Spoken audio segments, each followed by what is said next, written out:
Moon Knight, Fist of Khonshu, issue number 7.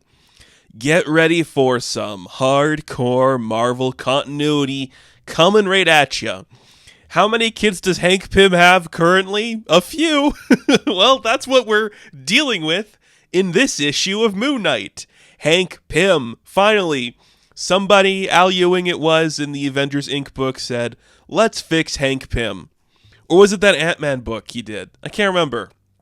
Somewhere along the line in the past couple of years, Al Ewing said, I'm going to make Hank Pym look like Michael Douglas and fix himself a little bit.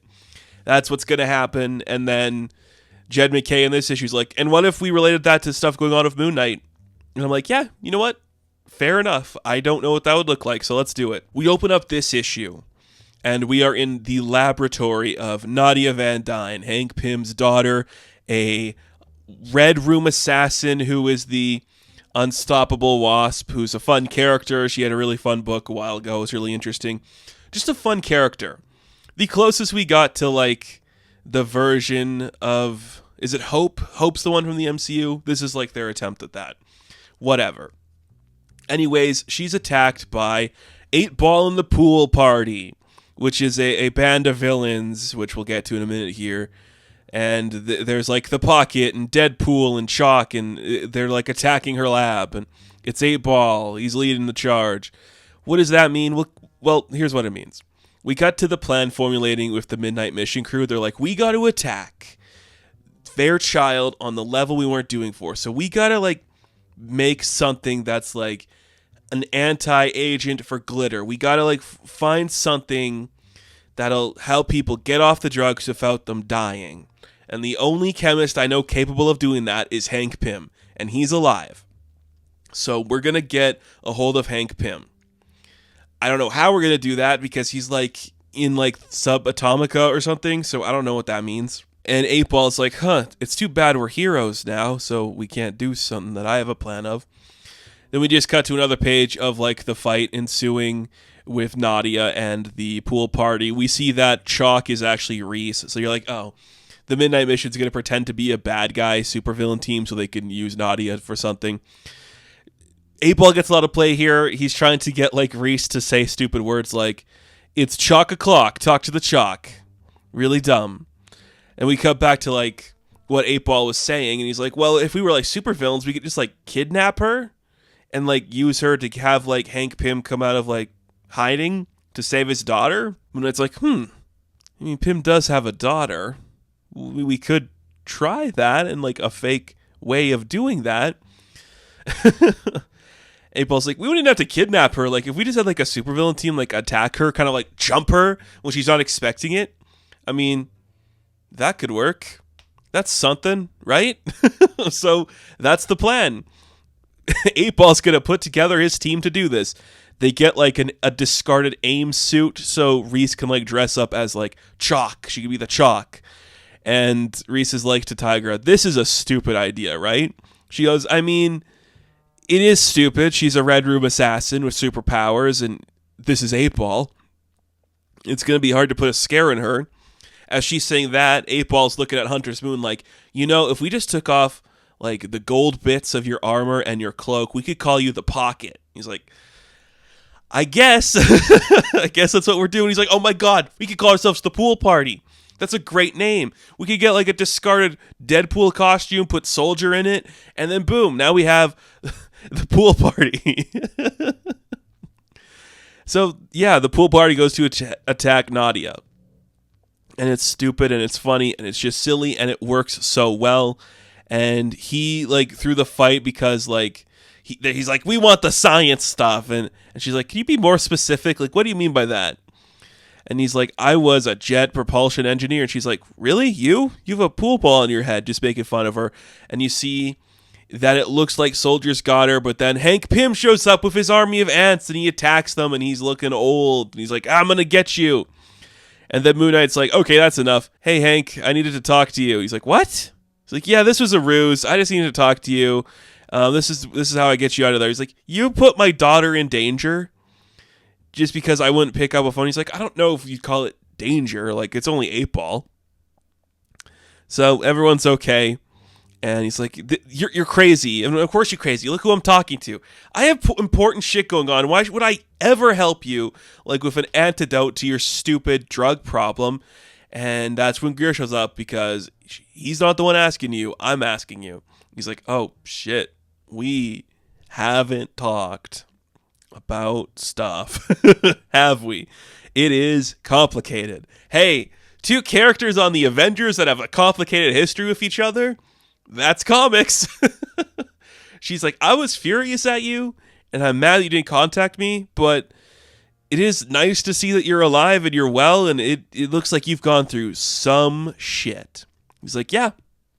I mean, everyone in my life, I just bring them pain, like you and Jan and Maria and even Nadia. Like, I just don't want to get involved in any of this right now. It's kind of funny. It's kind of just like how much of a well-written character Nadia is. Reese is like, should we check on the kid that we just beat up? And Soldier's like, no, she's fine. She's showing her technology to 8-Ball, and she's like, if you're really a jet engine engineer, like, what do you think this is? He's like, oh my goodness, that's really cool. You designed this? He's like, yeah, I did. Isn't it awesome? So they're just kind of freaking out, having a good time together, and Hank's just kind of explaining, like, stuff happened to me, like, I had to reconstitute myself after the Ultron stuff. It was a whole mess we don't have to get into. I think it's Bendis era crap that we're still retconning and fixing.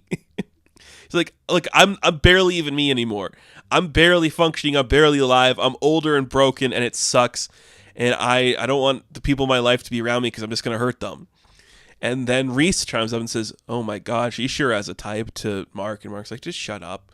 She's like, I am so sick of these stupid, annoying men who I say I love just being annoying. You were gone, Hank, and I told stories about our son to his father. And you know how he's a smart and clever guy. He's capable of so much stuff. He's compassionate, and sometimes he can be funny, but he's brave.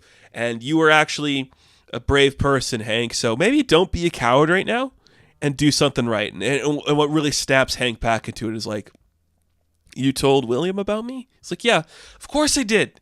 You're his hero. And they hug it out and they embrace because she's a good person and she can, like, help people deal with their problems. And Mark's watching on like, ooh, you're getting close to my girl. So then it's later, sometime later, and Hank and Mark are meeting up on the rooftop. He's like, okay, once I have a sample of the drug, I'll see what I can do. And he's like, thank you. And this is where I really like how McKay plays with the universe of the Marvel Comics pantheon. How does Moon Knight relate to other characters in continuity? And how does he relate to Hank? They are two men who are on the West Coast Avengers who, as stories progress, they have literally been broken down and turned into destructive characters who have been called crazy for most of their life.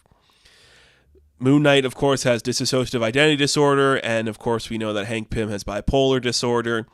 So maybe the two of us should stop yelling at each other and just, like, get on the same page about a couple of things. Hank asks the question if Mark loves Greer, and he's like, I do. And he's like, well, she did say about William and all that stuff and the Skrull, and look, we've both got our issues, and you've come back from the dead, and you know the circumstances that when it comes to William's birth and all that, and I know this is probably the only question I can ask you where I think you're the right person to ask. Am I doing a disservice to this child by entering his life? And Mark's like, no, of course you're not. Look, I have a daughter, and I'm not allowed to be her father because of what I've done. You have a chance to be a father, so here's my advice to you. Take it. Be a good father. And Mark leaves. And I'm like, oh, man. Like, I love the joke with 8-Ball and all that stuff and, like, them attacking each other and just being, like, a silly little joke. But this is what it's about. Like, these final couple of pages where it's, like, the final 2 or 3 pages of Hank and Mark having a conversation with each other. And just, like, we are two people who are broken and the universe has beaten us down and we are terrible fathers who have never really been able to be, like, a proper father. Now I have the chance to do that. Should I do it? Mark's like, of course you should. That's what matters right now. Thank you for your help. Go be a good father. I'm like, oh, that's awesome. The 8-Ball stuff is funny. The artwork in this book really works. I really like how Rochelle Rosenberg and her coloring just translate well to every single guest artist they have appear in this book. it's always great to see that, and this issue is just really fun, introducing the Van Dyne and the Pyms of it all. I think it's really exciting. It's different, it's cool, I like it. I'm having a good time here. I am. I think this is an incredibly fun issue and just does what I needed it to. Continuity shit. That's what I like. That's what I like. Let's do it. So, Moon Knight, Fist of Khonshu, issue number 7. I am going to give a 9 out of 10. Now, thank you all for watching this review. Be sure to like and subscribe to the channel. As always, you can check me out on Instagram, TikTok, and Twitter. And of course, I will catch you in the next one. Have fun. Stay safe. Good luck.